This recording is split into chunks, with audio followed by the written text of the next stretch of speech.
Affairs, where we talk about all things small business. We talk about the entrepreneurs that make these businesses go and grow, of course. We talk about the business itself, and we get to know these entrepreneurs personally. So today we have somebody from the Elena Kemper Group, and we have Gabriel Zilban here. Thank you for being here, Gabriel. Thank you, Carlos. I appreciate it. Thank you for having us. So real estate is very interesting to me. I used to be a realtor 100 years ago, but things have changed a lot. And first of all, I want to get to know a little bit about you. Were you born and raised in Miami? And then we'll talk a little bit about real estate. Great question. Yeah. So I'm actually from New York originally. Okay. I was born in New York, but I moved down here in 2009. Okay. So I've been here the last 17 years or so. Miami has very much become my home. And coincidentally, I got to learn a lot of Miami through this profession, through real estate, traveling in and out of different parts of the town, the county, and getting to learn about this great city. What inspired you to get into real estate? Did you do other things before? Yeah. Okay. So, I have a background in sales and marketing. Okay. And I think what attracted me to real estate, and I think this is what speaks to a lot of people, is the connection that you have with your customers. We're helping not only plant roots and build their lives in the current moment, but helping plan a future. And I think that connection spoke to me, and it speaks to a lot of people who find real estate and become successful. So I can tell you're in sales and you're good at it, because you just did something just on point, which is you don't sell homes. What you sell is what you just said, them planting roots. Sure. Helping them with their future. So yeah, absolutely. I think, we provide a service, and I think that service is to take stress off of people's shoulders.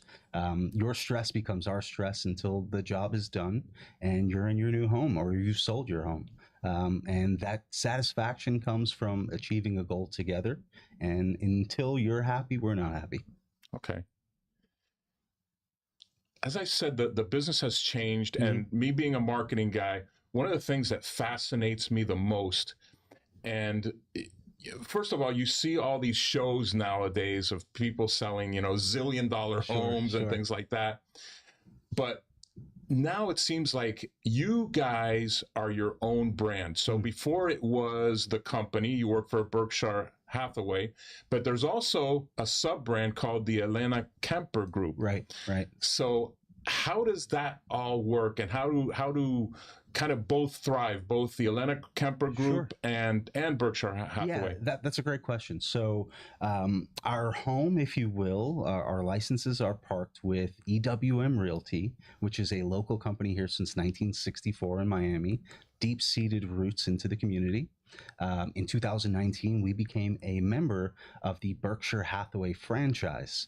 Up until recently, I used to joke that Warren Buffett was my boss's boss. Okay. He's now taken a step back. But what that does is it gives us not only a global reach and brand to fall back on, whether it's Berkshire, EWM, which has local roots, and then we've got our own brand. So I think you hit the nail on the head with the idea that marketing is extremely important. We're a brand within a brand within a brand, so to say. Yeah. So what we have to do is leverage our strengths and use the platform that we have to help spring us forward.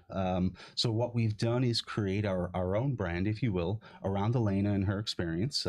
For folks here in Miami, you might have come across her. She's been doing this since 1980. Pardon me for putting the year out there. You get a sense of just how long Elena's been doing this and taking that experience, that hard work, and those connections and enhancing them year over year and continuing to expand our reach and the services that we offer. So at the end of the day, most importantly is our own brand. It is unique to what we offer. There are roughly 50,000 registered agents in South Florida between the three counties. And what distinguishes, in my opinion, some of those individuals and professionals is how hard we work and what we're willing to do. So the cornerstone of our brand, of the Elena Kemper Group, is platinum service. Okay. It's, as I mentioned, going above and beyond, and not just ensuring that the contract is signed, but making sure you're happy. We're thinking ahead. We're thinking of perhaps some potential issues. We're anticipating the worst. We're planning for, any scenario that could occur. But at the end of the day, our strength falls on not only our ability, but like I said, we've got that global reach and platform that just helps propel us even further. Okay. When brands do this, they have several sub brands. Mm-hmm. It's called a brand mix where, for example, Kraft Foods owns Velveeta and Kraft Mac and Cheese. Mm-hmm. They compete against each other. Right. Do you compete against each other within your office, your EWM, or? Sure. I think it's more of a motivation and Okay. a collaboration. Okay. I think it's quite easy to get focused on competition. And I think, especially in this day and age, we're very quick to compare with other folks around us. I found that what has made us successful is rather than looking at other realtors as competition, they're collaborators, they're future partners in working together. So we don't so much focus on what other folks are doing. We want to focus on what's going on in the market, and that's going to best help us serve our customers. The market has, I was going to say the market has changed, but it seems like it's consistently changing. Interest rates, inventory, prices. What's going on right now? Yeah, that's a really good question. So we've entered into 2026 with a few variables that could change the market. We're at a point where we're a bit status quo over the last couple of years. What does that mean, status quo? Yeah, so in my opinion, the market is stable right now. There was a huge uptick in pricing, if you will, going back about 5-6 years ago with the start of the COVID-19 epidemic that just lit our market on fire. For about 3 years or so, prices kept going up and up and up as buyers were competing, coming whether from different states, coming out of condos, looking for homes that gave them a little bit more flexibility. And what it did was stretch our inventory.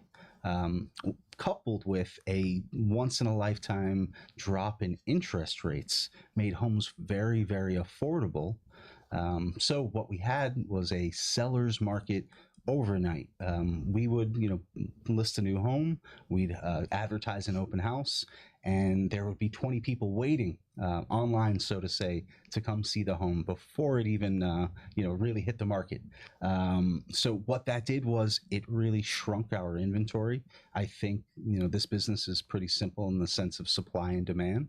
There still is more demand than there is supply, but there's been an equilibrium and an adjustment with the interest rates going back up. So the affordability, what you were getting for your dollar 3, 4, 5 years ago when interest rates were 3%, just isn't there anymore. So what we have are buyers that are taking a step back in the market, waiting either for interest rates to come up, or I should say come down, which will increase their buying power, or for more inventory to hit the market, which will then create a surplus. Neither of those are occurring right now. So as I mentioned, we're a bit at a status quo.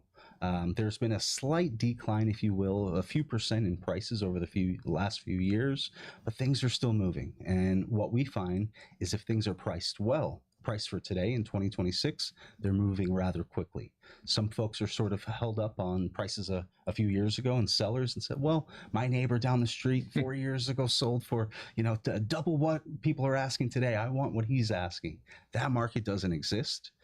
There are good deals out there for buyers, and it's still a good time to sell. Everybody wants to be here down in Miami, whether you're coming from domestic sources, different states, or you're coming from out of the country. Miami has always been an international destination, and I think we're seeing more domestic folks coming down. So that's why buyers are lined up.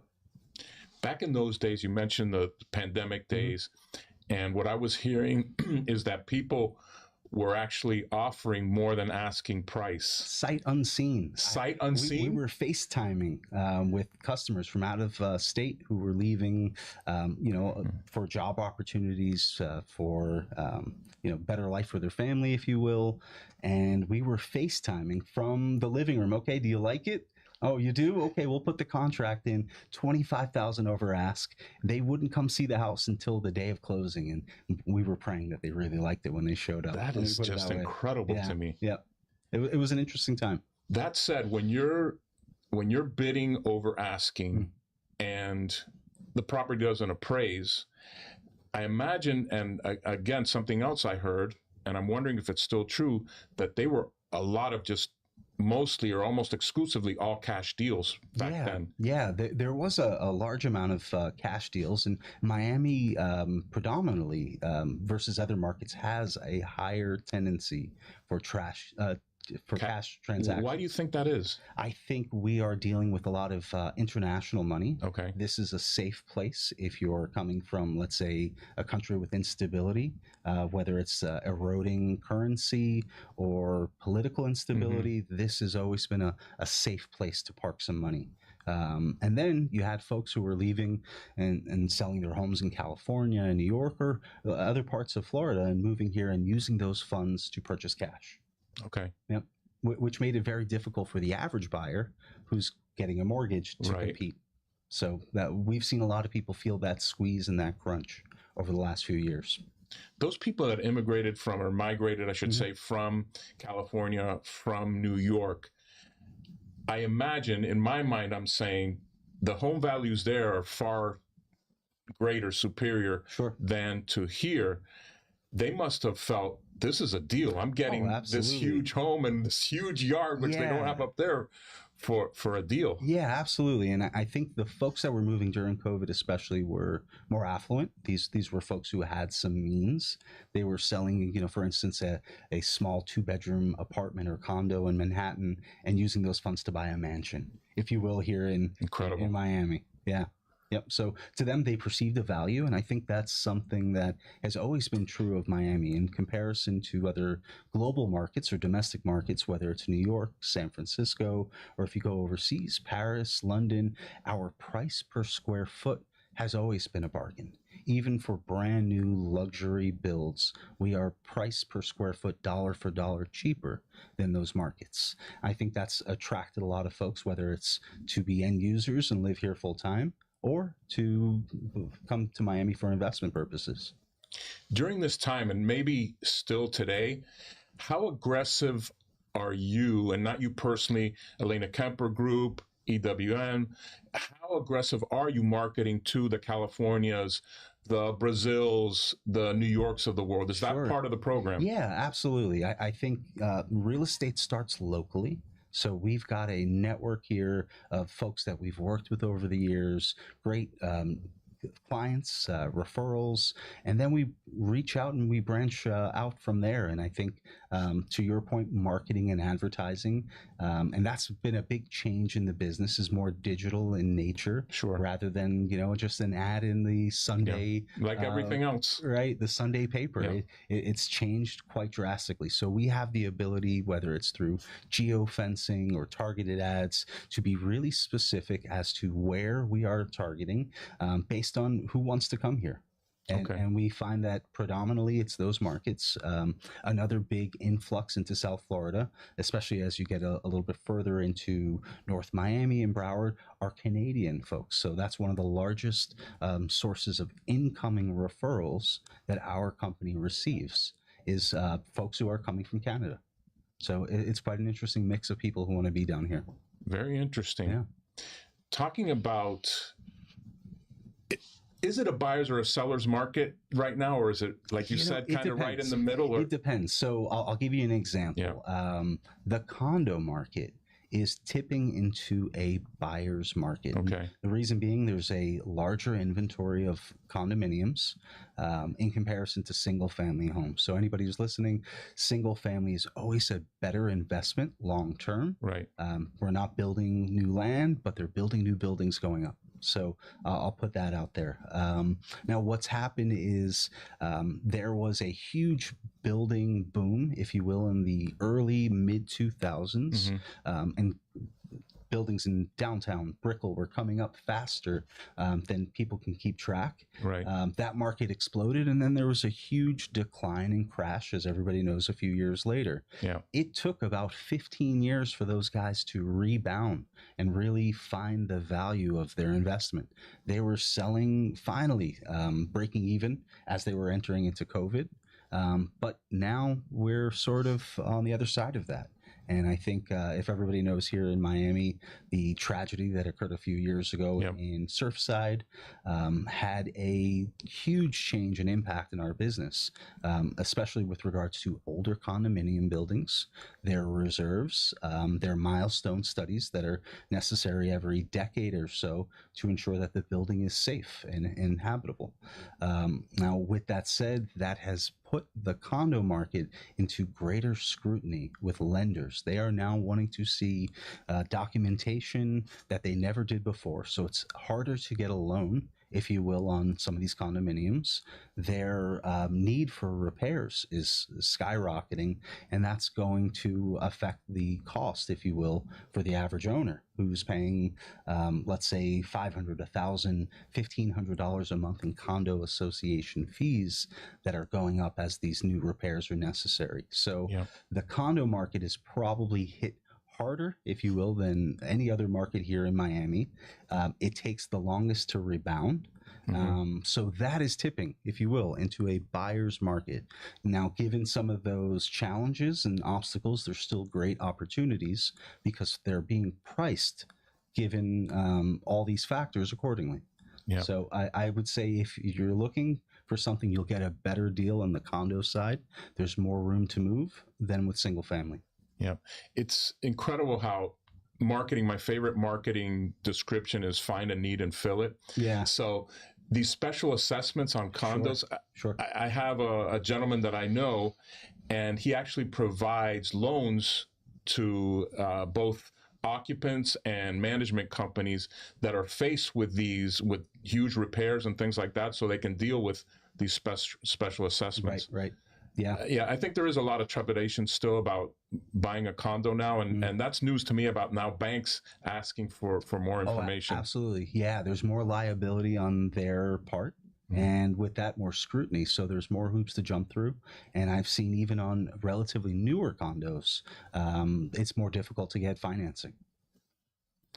In today's market, thinking of buying, what are things that buyers should be thinking about doing when they're buying? Let's say they're buying their first home.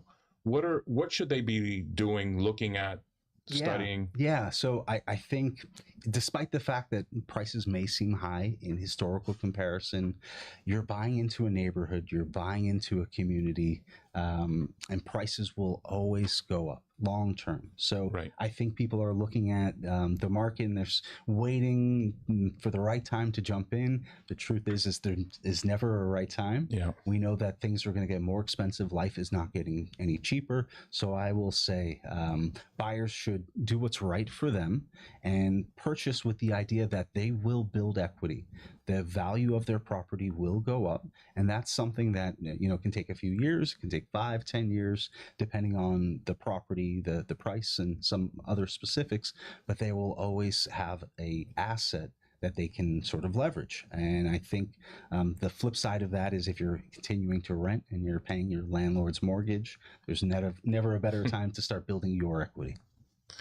What are some mistakes you've seen home buyers make? Home buyers in general, Sure. not first-time home buyers. Yeah. So, I think sometimes buyers will go in and nitpick a home a little bit too much. Okay. I think, and I've Like seen, what? Can you give me an example? Yeah. So, I've seen brand new luxury homes, and there's little chips and cracks and little. Any home. Yeah, any home. And that's the thing. I think when you come in with rose-colored glasses and you expect everything to be perfect, you're quite disappointed when every home has its issue and it comes to light. I think that's something that we can step in with some value and put things into perspective and help a buyer understand, okay, yes, I understand there are maybe some repairs that are necessary that might cost a few $1,000s, but let's put things into perspective. Let's look at the big picture. Let's look at this as a platform for your family and your future, and let's look at the financial aspects, of course. But I think we tend to wear many hats in this business, and one of them is a therapist, and we've got to ease the concern of buyers and sellers for that matter as well.